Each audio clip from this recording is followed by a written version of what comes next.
नमस्कार मित्रांनो.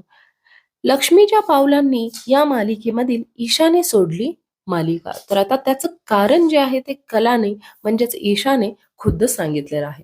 तर मित्रांनो, ही मालिका खूपच नव्या वळणावर पोहोचली होती आणि मुळात ईशा केसकरने मालिका सोडण्याचा निर्णय जेव्हा घेतला, तेव्हा मात्र चाहते खूपच नाराज झाले. तर मित्रांनो, लक्ष्मीच्या पावलांनी या मालिकेमध्ये सध्या खूपच नवीन-नवीन ट्विस्ट येतायत. तर आता एक नवीन ॲक्ट्रेसची सुद्धा एंट्री झालेली दिसते. तर मित्रांनो, ईशा म्हणते, की गेल्या 2 वर्षापासून मी मनोरंजन करत आहे. यामध्ये माझं आणि अद्वैतचं पात्र मालिकेमध्ये त्यांची भांडणं पाहून चाहत्यांना खूप आवडायचं. पण आता कला जग सोडून गेल्याचं दाखवल्याने मालिकेत नवीन ट्विस्ट आला आहे. तर मित्रांनो, ईशाने मालिका सोडली आहे.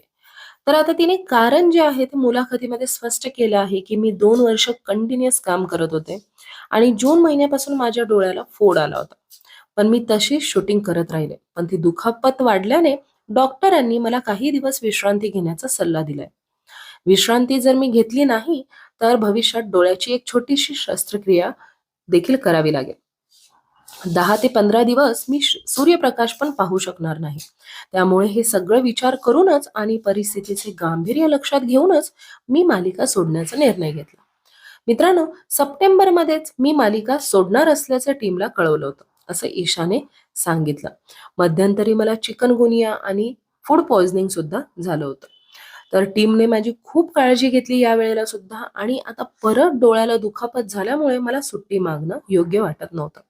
त्यामुळे कथेलाही अडथळा आला असता. म्हणूनच मी मालिका सोडण्याचा निर्णय घेतला. तर मित्रांनो, ती असंही म्हणाली, की आपण इतकी मेहनत करून पैसे कमवतो. पण त्याचा आनंदच जर घेता आला नाही, तर त्या पैशाचा तरी काय उपयोग? म्हणून मी थोडा दिवस ब्रेक घेण्याचा निर्णय घेतला आहे. त्यानंतरनं मी परत चालू करेन.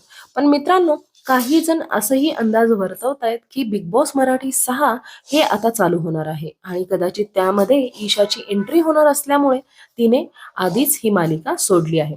तर आता पाहूया, डोळ्याची शस्त्रक्रिया हे तर एक कारण आहेच, पण बिग बॉस मराठी 6 मध्ये पण तिची एंट्री होईल अशी शक्यता वर्तवली जात आहे. तर पाहूया काय होतंय ते. मित्रांनो, प्लीज माझ्या चॅनलला सबस्क्राईब करायला विसरू नका.